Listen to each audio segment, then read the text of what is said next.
தப்லீகுடைய வேலை என்பது அது வெறுமனே தப்லீக்காரருக்கு உள்ளது அல்ல, அது இந்த நாட்டில் உள்ள உலகத்தில் உள்ள எல்லாருக்கும் உள்ளதுதான். அது என்னது?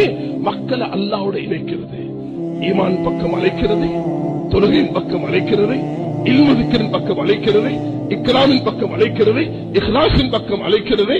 தப்லீக் எல்லோரும் வாருங்கள் சேர்ந்து போகலாம் என்று சொல்வது. இதுல மசாயில பேச வேண்டாம் என்றுதான் சொல்லுவோம். ஏன்? இதுல மசாயில் பேசினா 10 பிரிவாக பிரிந்து விடுவோம். மசாயில நான் 14 வயதுல நான் ஜமாத்துல போன நேரத்துல நான் செஞ்ச பயான் எனக்கு இன்னும் ஞாபகம் இருக்குது. அது என்னதுன்னா, நீங்க உங்களோட உலமாக்களிடத்துல உங்களோட ஃபத்வாக்களை கேட்டு அமல் செய்து கொண்டு, அதுதான் அன்று சொல்லப்பட்டதான் இன்றும் சொல்லப்படுகிறது.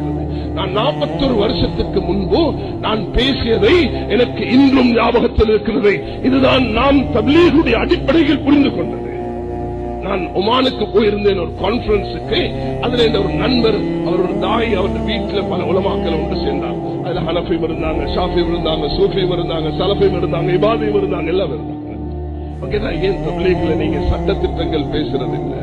நான் சொன்னேன், நீங்க இபாதிகள் கையை கீழே போடுவீங்க, மாலிகிகள் போடுவீங்க, இங்க ஹனஃபிகள் தொப்புளுக்கு கீழே வைப்பீங்க, ஷாஃபிகள் தொப்புளுக்கு மேல வைப்பீங்க, சிலர் நெஞ்சில கொண்டு போயிட்டு வைப்பீங்க.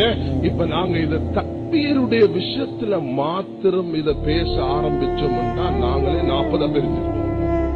இதுக்காக தான் ஃபதாயிலு தப்லீக படிக்கக்கூடியவர்கள் அதனுடைய 5ஆம் 6ஆம் பிரிவை நல்ல படிங்கள்.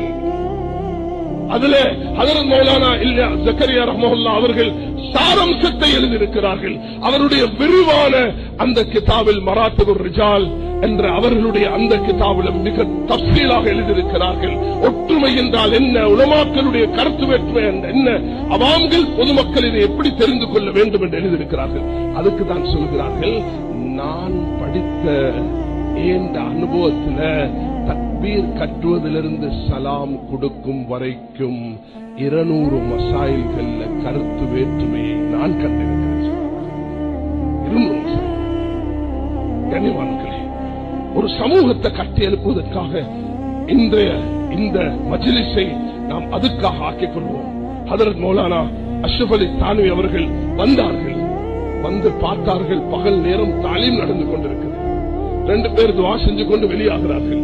2 பேர் சமையல் ஈடுபட்டு இருக்கிறார்கள். அந்த காட்சை பார்த்துட்டு சொன்னார்கள், காஷ் மேபி ஜவான் ஹோதா, நானும் ஒரு வாலிபனாக இருந்தால் இவர்களோடு சேர்ந்து நானும் வெளியாகுவேன் சொன்னார்கள்.